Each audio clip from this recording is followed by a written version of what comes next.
You straight up cuckooed that dude, bro. Oh my God. You've got all your Charger gear on because Feeling fresh as hell. Well, you guys better enjoy it. The fans loved it. You have to love what you're seeing on tape if you're a Chargers fan, especially for the future with Justin Herbert. On the move and throws and touchdown. Do this together. Players, coaches, staff, fans, together we can create something truly special. Stay tuned for some good content.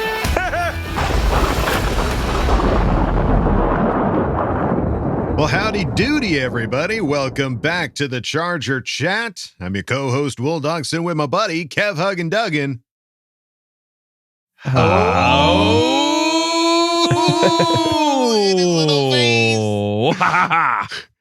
Let's not forget Kyle, the coach, Duggan. Joey Bosa makes me happy, but Derek Carr also makes me happy. Oh, yes. Lots of happiness today. There's a lot to be happy about this week, folks. I mean, we thought it was just getting in the playoffs was enough. Oh, no, there is a lot of icing on this cake, some cherries, some sprinkles to look at. But yes, this is going to be a heck of an episode here, folks. Lots to talk about, obviously. The big man himself, Big Boy Bosa, back in the building. That's a lot of B's in that sentence. Big Boy Bosa. Big Boy Bosa. Back in the building. I can't believe it's actually here. I did not see this coming. I in my mind, I was like, maybe he'll get back for the playoffs. Like I was being optimistic when we talked like this week, but he's here. He's back. We'll get all we will Crazy. get all into every aspect of it. And as always, we've got a Craig experience and a Bolt beat lined up. So let's waste no time. Obviously, Big Boy Bosa back in the building. Tweeted Jeff Miller. Hashtag Chargers have designated Joey Bosa to return from IR. That was the first step. We saw that and we're like, okay, the window is here. Cool. The door is open whenever he feels the need to come in. Come on in. It's ready for him. Come on in. Come on in. Water's warm. And he sprinted into that building. Bull rushed his way into that building and immediately started practicing. Let's see. Daniel Popper tweeted out, Joey Bosa said he's been dealing with chronic issues in his core for several seasons. The surgery he underwent in September cleaned all that up. Bosa said even things as simple as bending down are now pain-free. Who knew? I'm feeling better than I have in years, Bosa said. It's kind of revitalizing, honestly. This was something that really caused me a lot of pain and kind of stress throughout the last couple years. And I'd gotten to a point where I was used to it. I didn't understand how much was really wrong. Whoa. And then he went on to, there's a 12-minute interview where they did with him by his locker, and he went on to basically say, I haven't felt this good in a very long time. And he was happy. He was smiling. He was just like, he's ready to go. Like he basically, one of the people interviewing him said, are you going to play this game? He's like, Day by day. Yeah, day by day, but he had a smile. Like he's ready. He's ready to go. Yeah. Well, I mean, we'll leave it up to the coaches to determine if coaches do their job. I do my job. I don't want to step on any toes. Bippity boppity boo. The job happens. Capiche. Yeah. Obviously, this, all of us were wanting Joey Bosa back, and clearly he didn't want to be back until he felt 100% pain-free. Yeah.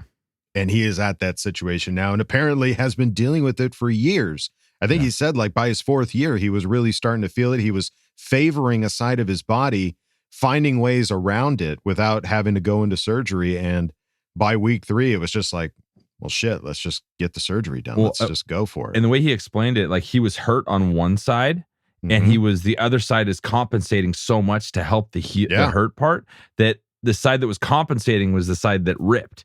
So he went in there and fixed not only the rip, but the other side that was causing that problem. Right. And, he looked really happy. And, oh, yeah. And everyone around, he was making jokes. I don't know. He looked like a different Joey Bosa for sure. Well, it's a personality type that's been missing from that locker room, and to get him back because he was a team captain, wasn't he? Yeah. Mm-hmm. Yeah. So, I mean, a team captain down for the better part of the season, and now he's back in there. Now he's able to help lead on that aspect of it. And we saw videos were being posted of him at practice. He was all the drills, man. He was hitting them all, hitting them hard. Yeah. Cannot be more excited for this guy. And And we also saw that Derwin James was Was getting a practice. limited Yeah, he's practice out there in as well. So through concussion protocol, I think he's going to be fine. yeah, where the things are going in the right direction. But if you're a Las Vegas Raider fan, they could not be going in the more wrong direction. Adam Schefter tweeted out, Raiders are benching Derek Carr and turning to Jarrett Stidham as their new starting QB. Carr has thrown a league-leading 14 interceptions, including 3 Saturday night during a 13-10 loss to the Steelers. Stidham has thrown only 61 passes and never has started an NFL game. Good luck. Tell me again that you haven't been eliminated from the playoffs. It's over. That Tell me again. 1%er. Still a chance. Your coach, it appears that your coach believes that the season's over because Very they don't well. want. I guess I was listening to one of the breakdowns of it, and the reason it's happening is if he gets hurt, he has a clause in his contract that basically he gets like a lot of guaranteed money. Whereas Really? It's like If he's $30 million. if he's healthy, they have until 3 days after the Super Bowl. If they cut him, they owe nothing.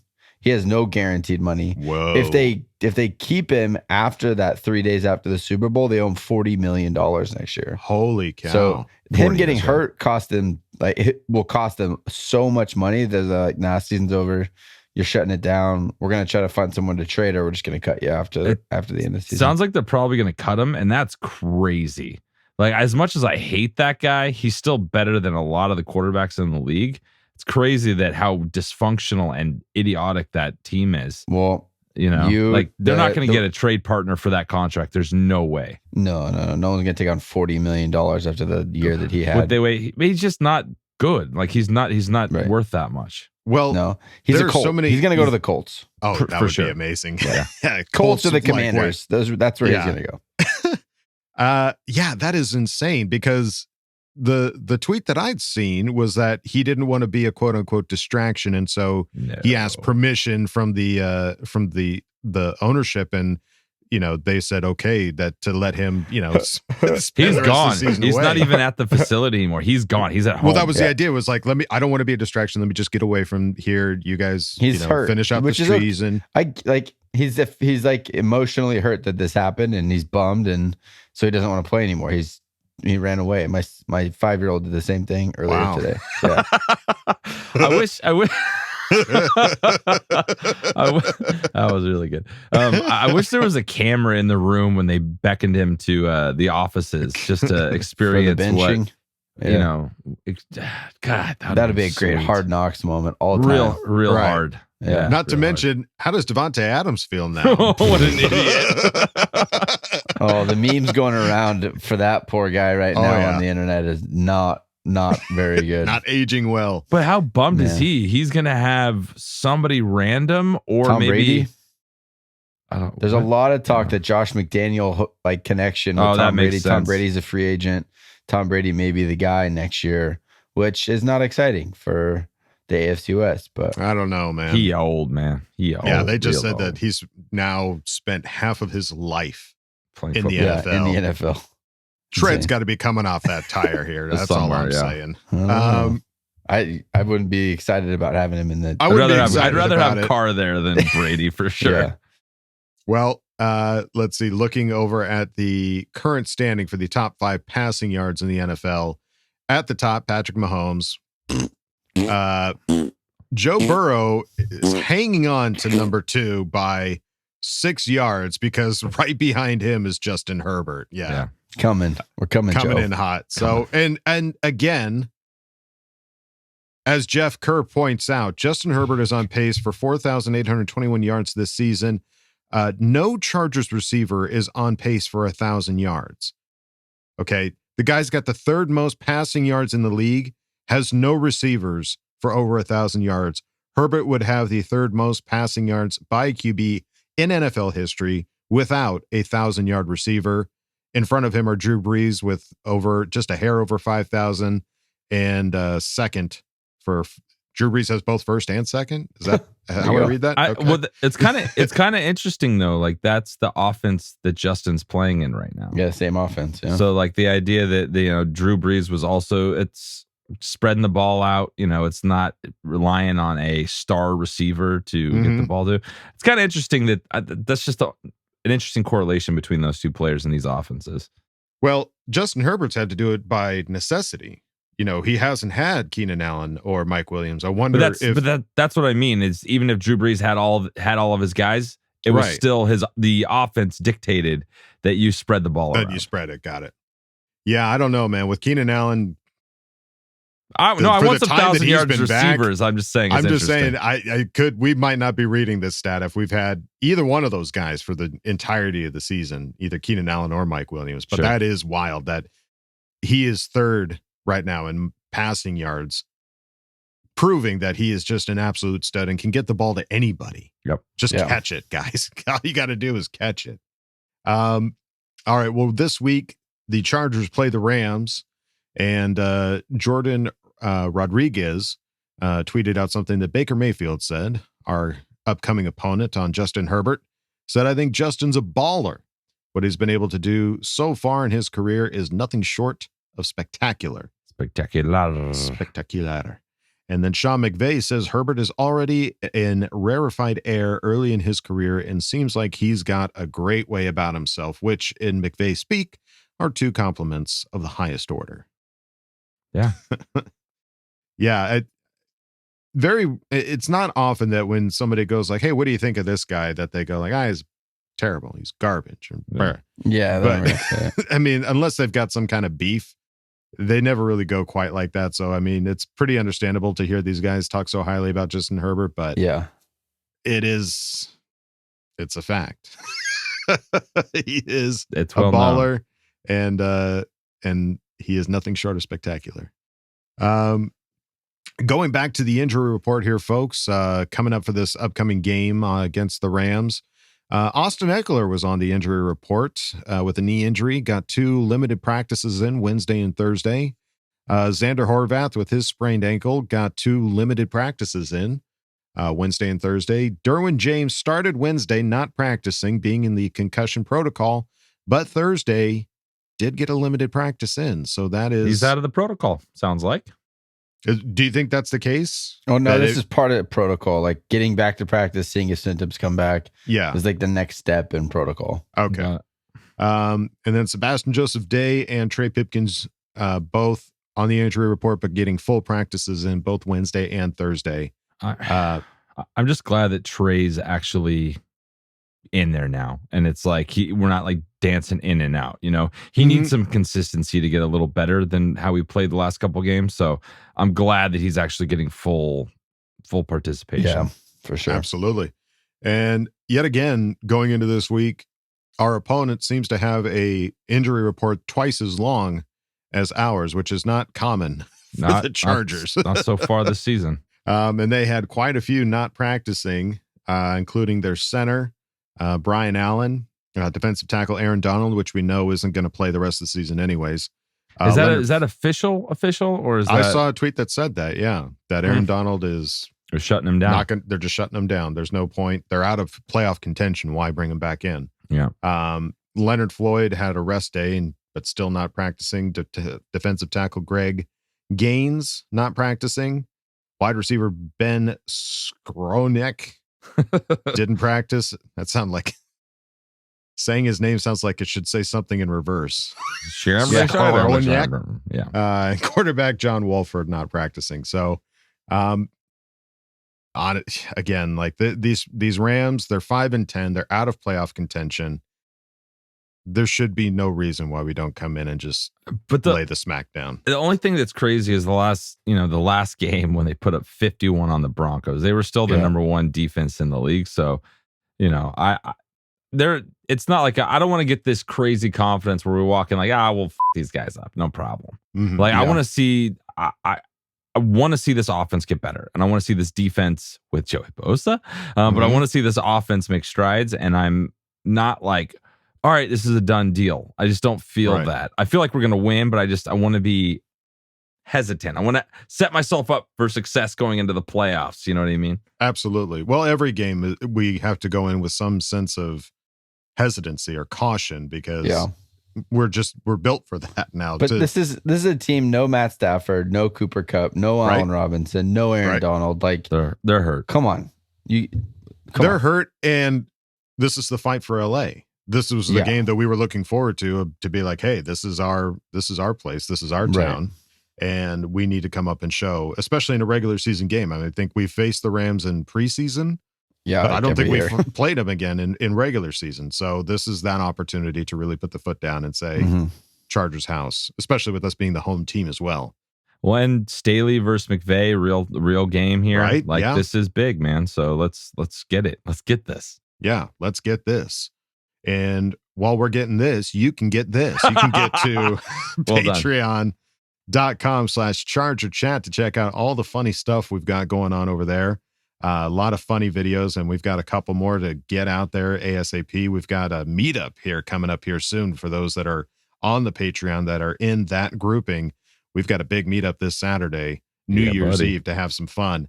And if you don't want to go to patreon.com, that's A-OK. You can go on over to chargerchat.com. Check out all the cool stuff we've got over there. T-shirts, hoodies, and stickers.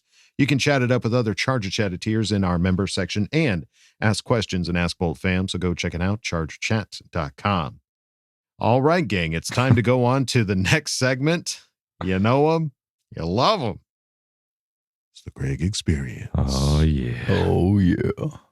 Come on in, man. Kick your feet up. Oh. Greg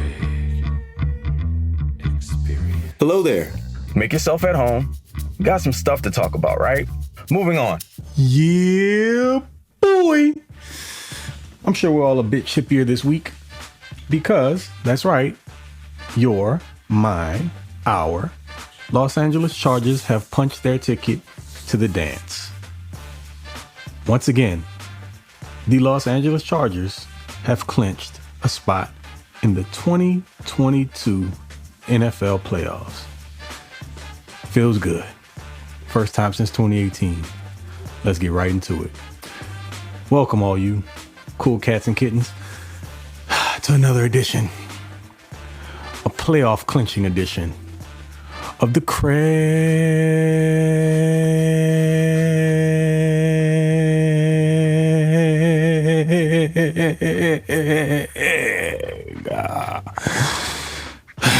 Experience. Showtime. Was that win the prettiest? Nope. Guess what? I don't really care. Chargers are going to the playoffs. It's really the only thing that's on my mind right now, as it should be with you, because it's been a little bit since we've had the opportunity to experience this as fans. Been through some highs, some lows, lots of lows, a bunch of ups and downs. The roller coaster of emotions never ceases with this team. But at least you get to watch the remainder of the NFL season from a catbird seat. Essentially get to watch how the rest of the league plays out and know that in 3 weeks your team will still be playing NFL football. With that being said, by no means do I feel like the Chargers should take their foot off the pedal. They should fight to get into that 5th seed. There's a few things that needs to happen in order for that to take place, but essentially, first and foremost, what they need to do is handle their business and win out. Is it possible? Very much so. I will say that Baker Mayfield has looked pretty decent with the Rams here, and that is a little bit concerning, but nonetheless, still should be a winnable game. I'm interested to see how Brandon Staley's defense holds up for another week, because for the last 3, they have been balling. And it's been a sight to see. Let me get to that, actually. Brandon Staley, bravo. Excellent job galvanizing this team, keeping them together through all the injuries, all the outside talk, keeping the same demeanor, same laser focus, and keying in on what's important. The relationship thing seems to be paying off. Look, if we're going to be honest, many of us, myself included, got to the point of questioning Brandon with good reason. And I'm not going to say that I apologize for doing so. I mean, he hadn't gotten the defense or the team overall to perform up to snuff. That's changed. So I'm going to congratulate him on that. But I'm not going to backtrack and say I was wrong, because at the time, as we can all see and go back and acknowledge, it wasn't working. So the criticism was warranted, but things have flipped a bit, substantially on the defensive side of the ball. I know a lot of people are going to say, well, it was the Colts and their offense is terrible and they have essentially no quarterback and Nick Foles is cooked. Yeah, I hear all that. But think about where this all started. Against the Dolphins. And what are you going to say about that offense? Yeah, Tua probably isn't everything people are attempting to prop him up to be. Still a good player. And, prayers to that dude because his career could be in jeopardy. And I also hate the fact that a lot of talking heads on the television are using him, or were using him, as a pawn in this whole Tua versus Herbert thing. And now that that's kind of out of the window, just based on performance alone, they've moved on to the next thing. That's not even all that important right now. Again, I hope the best for Tua. I'm not sure what's going to happen with his career at this point, but multiple concussions are no joke. So whatever he does, I just want him to be okay and do what's in his best interest for him and his family. But back to Staley. Phenomenal job. Being very game plan specific, making changes to the defense based on the opponent. You're seeing guys that weren't getting much burn before starting to get some run on the defense based on who the opponent is. I'm not sure what took this long. I'm just happy to see it going on because now you're opening up the floodgates a little bit for a few things. Derwin missed a couple games. We saw what happened just this past week. Seemed to have been concussed. Maybe not, because I think he's back at practice today. I mean, you're seeing this on Friday, but as of today, a little while ago, he was out on the field, I think, with his helmet. And guess who else was there? The big bear himself, Mr. Joey Bosa, who's been activated from IR and is inside of his 21-day window. It's coming together. And it's beautiful. It's just truly amazing. Because now, the stars are beginning to align, essentially. You got Joey coming back, which, I mean, of course he's not going to play this week. But maybe in the finale against Denver. Hopefully. But worst case scenario, he's going to be available for the start of the playoffs. And now you get what we all wanted to see from the very beginning of the season. Khalil Mack on one edge, Joey Bosa on the other, and havoc being wreaked. And also, things are a little bit different on the interior, but that's not necessarily a bad thing because Mr. Braden Fehoko has been a key cog in the middle of that defensive line and showing up. And he and Sebastian Joseph Day have been doing some really good things. Even Mr. Kenneth Murray has flashed a bit. Even with all the weird things that go on with him, he has made some improvements here and there, and he's made some plays, so we definitely want to acknowledge that. Drew Tranquil has just been consistent. He's a rock in the middle of the defense, kind of keeping things together. And then, Joey and Trey Bien, that is my nickname for Derwin, in case you guys didn't know, it's just all kind of starting to come together again. What we were anticipating all season long, though it looks a little bit differently, has a very real chance at percolating and showing itself where it needs to in the most important part of the season after you've gotten beyond the regular season, now into the playoffs. We get to see what that looks like. I mean, you couldn't ask for much more where teams are starting to deal with, different bumps and bruises, guys going down towards the end of the season and affecting the prospects of what they're looking like going into the playoffs. And some teams not making it at all because of the injuries. The Chargers are on the flip side of that for once. It feels amazing to say that because far too frequently we've seen in the past, we've gotten to this point and it's still kind of been an up in the air thing, whether or not they were going to be able to make it. It would come down to one game. And now we actually get to chill out. I do know that I want this team to, in these last 2 weeks, try to iron some stuff out, particularly in the running game, because that's going to be very important. You're talking about being a team that's going to have to play on the road. 9 times out of 10 going to run into some inclement weather based on the opposition. And you're not going to be able to toss the ball around the yard 40 to 50 times a game in rain, snow perhaps, just wintry conditions. might have a muddy field, like anything like that. You want to be able to lean on your running game a bit more. So personally, what I want to see over the next 2 weeks is maybe Austin Eckler have a bit of a reduced role so you can utilize him more in 3 weeks in that first round of the playoffs. And Joshua Kelly get his hands on, it takes a few more snaps, but most of all, come on, man, it's Spiller time. Let's do it. Let the kid run. Let Booby spin. Like, just make it happen. Imagine a 3-headed monster in the playoffs like that with a kid who's feeling confident and has shown, in limited touches in the season that he can make it happen on the field, man. I think he should have the opportunity to do it. And that's just 3 capable backs that you can rotate in and make your offense a lot more dynamic if you're utilizing them properly. So, again, we're on the roll now, so I'm not giving a score prediction. Once again, just think the Chargers need to do what they got to do to pull this off, get to 10-6, and keep climbing towards that 5th seed. And I fully expect I'm not doing the Joe Lombardi thing this week. I can't, because that's going to take us in a different direction, and it's all positivity. I just want Joe to show me a little bit more in the run game. I understand what your offensive scheme is about. I know what you're going to do passing the ball. Just show me a commitment to the run game, specifically the power run game. If you want to mix it in with some zone concepts, great. Just give me some more power run. Just give me some more run, period. Come on, man. Please, please, please. Let's put a cherry on the top of this thing. Let's roll into the playoffs feeling a little bit more optimistic about the offense. And not just leaning on Justin Herbert to be our savior in that regard. But again, positivity only. So, another week. I appreciate y'all hanging out, kicking it with me for a bit, listening to me ramble. And until the next one, y'all know who it is. Mr. Bolt Gang or Do Not Bang, a.k.a. TOP_FLYT3 over on Twitter. And until the next one, after another dub, hopefully, I think it'll be that. See y'all later. Okay. Love you. Bye.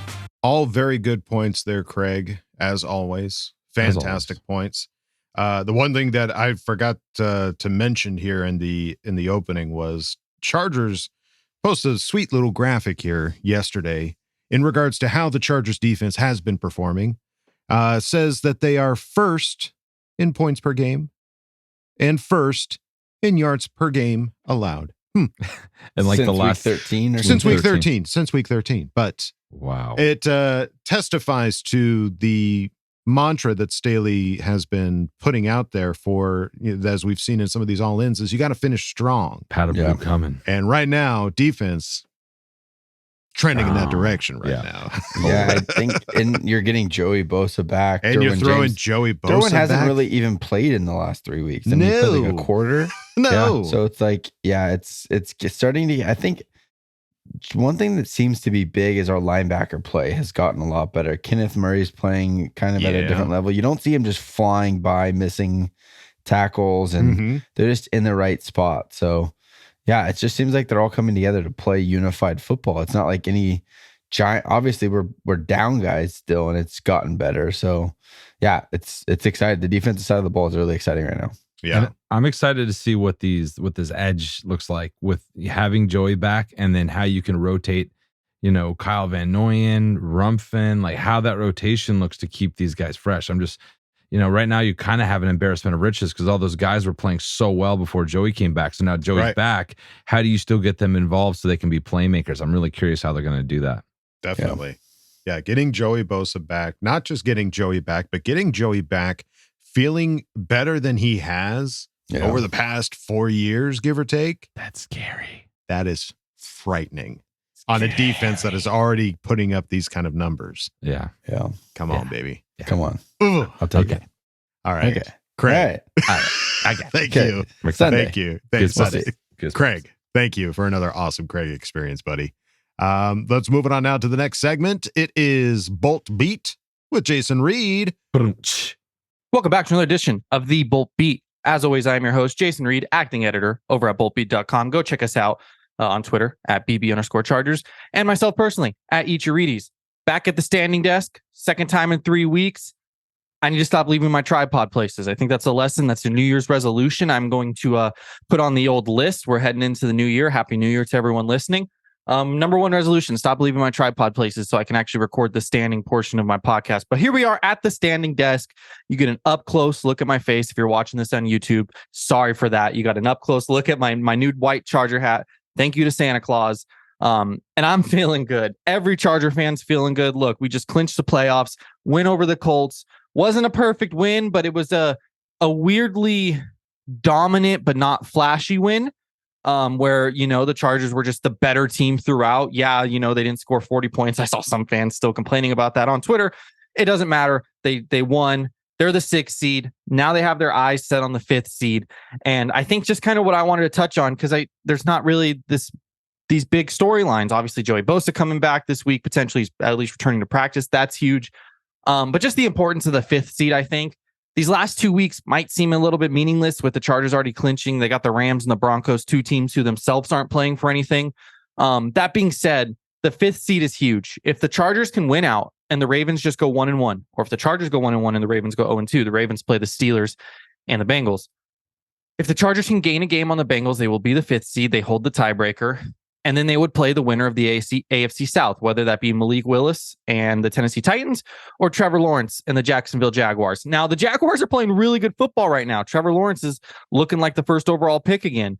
Doug Peterson's a good coach. The Jaguars shellacked the Chargers earlier this season.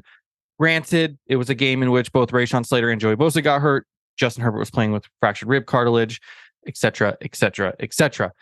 So that might not seem like that easy of a matchup either way. I mean, the Titans still have Derek Henry. The Jaguars are playing really good football. But look, it is imperative, very important, I would say, if the Chargers get this 5th seed, because if they're going to make a Super Bowl run, I think you kind of have to get that 5th seed. Now, you're going to have to beat all these good teams no matter what. Like, that's obvious. We can't nickel and dime our way to the Super Bowl.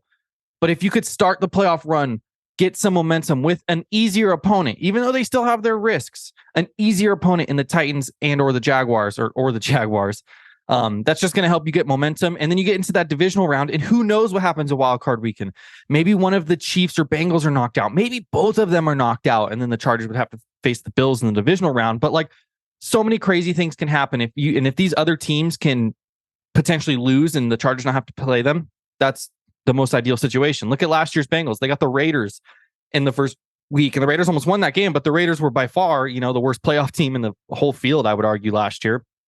And then they got probably one of the worst 1 seeds in recent history in the Tennessee Titans, the second round. Chargers don't have that luxury, but then all of a sudden they're in the AFC Championship game, and it's like the first game where they're not favored. The Titans might have been favored, I don't remember, but it's like the first game where it's like, oh, the Bengals have their backs up against the wall, and they get the job done against the Chiefs, and then they're in the Super Bowl and they lose. But having that easier first round matchup is a big deal. It does matter. I'm not saying the Chargers are destined to fail if they don't get it, but if they do get it, I like their chances a lot more. Simply put, if they don't get it, they're probably playing the Bengals with how the season's going to play out. And that would be a fun game. Herbert versus Burrow. The storylines going into that. The Bengals are a good team on both sides of the ball, but the Chargers are playing really good defense. And if they could figure out their offensive play calling, who knows what could happen. So it's fun. It's fun to cover playoff football. I've been writing about the Chargers loosely since 2017. I've obviously been a fan my whole life since my dad indoctrinated me as a child. But I've been writing about them since 2017. So I got to write about the 2018 playoff run. But I wasn't editor at Bolt Beat. I wasn't in the trenches as much. So now fully in the trenches for a playoff run. I'm really, really excited because it's exciting writing about the playoffs and all these different things in January, mid-January, rather than a way too early draft preview or free agency preview. It's just way funner this way. So I'm excited.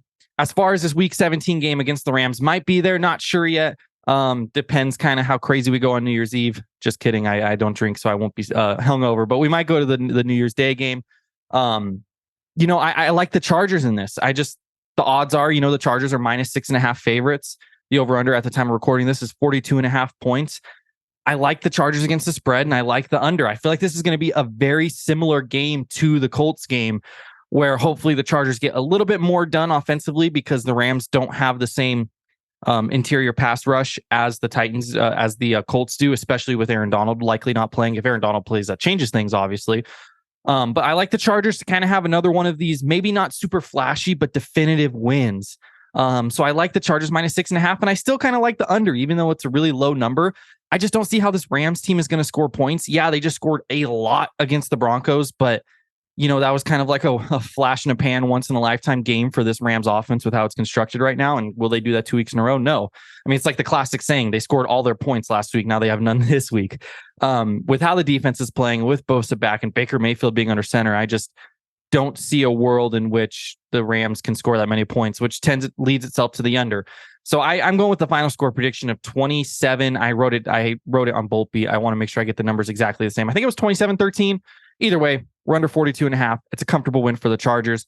And as far as prop bets, again, Vegas has been lagging all year with the Charger prop bets. I think it's just because they always have some sort of injury heading into the week. But I really like anything you can get your hands on Joshua Kelly. I think this is the Joshua Kelly week because the Chargers are still going to play their starters and whatnot, but I think we're going to see a more cautious approach with someone like Austin Eckler, who has always got split playing time. Brandon Staley has always made it a point to not give Eckler, 90% of the offensive snaps, to limit him, to have a rotation. I think with the playoffs clinched and Eckler being so important, especially to this red zone offense with how the passing game is inside the 20 right now, I think we're going to see some more Josh Kelly. We might even see some Isaiah Spiller in this. But I think we'll see a lot more Josh Kelly, a lot less Austin Eckler. Just keep him fresh. Still get him some reps, but keep him fresh. So if you can get Kelly over carries, over yards, maybe even a touchdown score. Personally, I'm probably going to wager some funds on every Joshua Kelly over, because in theory, this should be a game where he gets the bulk of the workload against a Rams defense that can defend the pass a little bit, but against the run is beatable, especially without Aaron Donald. So I think this is Josh Kelly week. I really do. Week 17, Josh Kelly. Let's make us some money. I'm excited. Excited for the playoffs. Hopefully get that 5th seed. Excited for the new year. Big things for the Chargers. Big things for Bolt Beat. Big things for Charger Chat. And big things for all of you. As always, we all appreciate you guys listening throughout this 2022. And hopefully you stick around to hear my voice for all of 2023, as long as the Charger Chat guys will have me. With that being said, Happy New Year. Let's get back to the Charger Chat guys. Well, excellent points on Joshua Kelly there, especially seeing Austin Eckler on the injury report. This is a guy that you want to make sure is fresh for playoffs, because it's not even a question now. We know playoffs are happening and we need to be ready for them. So getting Austin Eckler, not taking him out per se. I'm not saying that. Obviously, if he's feeling okay, we want to keep him in the mix. We want to keep him fresh, but it wouldn't surprise me to see Joshua Kelly come out there a little bit more and carve himself a little bit of a niche these next couple of weeks. I'd be curious to see what that looks like with him getting 4 or 5 more carries in a game. Like, I really am curious to see what that could be. So let's look. Let's have a look. See, huh? Let's have a peek. Let's have a peek at what could possibly happen, and we might see that this upcoming game. Mr. Reed, as always, thank you for coming on and giving us a killer Bolt Beat and a look into the betting side of things. A lot of interesting notes there as far as what the over under and what the point prediction is going to be for this upcoming game. And that all being said, it's time for us to make some bold predictions. What are we thinking against the Rams? Do I need to say mine again? Go ahead, Kyle. You go first. Okay. 40-3. 45-10 for Hoko Sack. It's going to be the same until it happens. 45. There you go. 45-10 for Hoko Sack. I like it. I love it. I'll go. I have the Chargers winning 31-14. I think Herbert's going to throw 2 tutties. I think he's going to get into the end zone because he hasn't thrown a touchdown in a while, which is odd for him. So it's time for him to catch a little fire. He's going to have over 300, and I think Bosa and Mac are both going to get a sack on this Sunday. I like that. 2023, starting it off right. Bosa sack coming right back and getting in the action. I like it. I like that. I'm going to go 32-10. And I'm going to say Justin Herbert's going to rush a touchdown because we need to see that side of him as well. Is it going to be like a 1-yard sneak QB no, sneak? No. It's going to be like, I'm going to say it's going to be a 15-yard rush touchdown. Whoa. Okay. We're going to be in the red zone. He's going to have 2 attempts. They're not going to go his way. And then he's just going to say, screw it.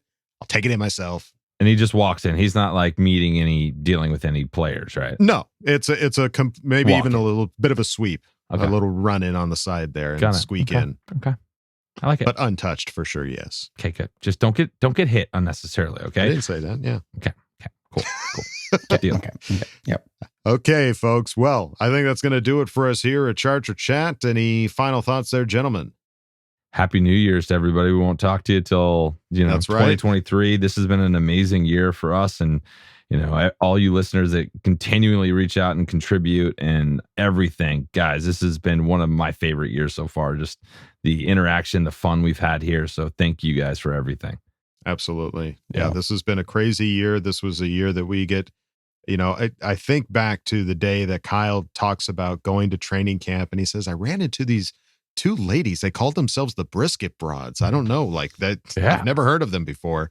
And now they have a segment on our show and I love it every single time. So thankful for all the additions that we've had. This has been a hell of a year. Yeah. And the season ain't over yet. Oh, no. Just getting started. Just getting started. So, all right. Well, that's going to do it for us here at Charger Chat, folks. Don't forget to bolt up because we're ready for any squad, any place. Okay, love you. Bye. Okay, love you. Bye. Okay, love you. Bye.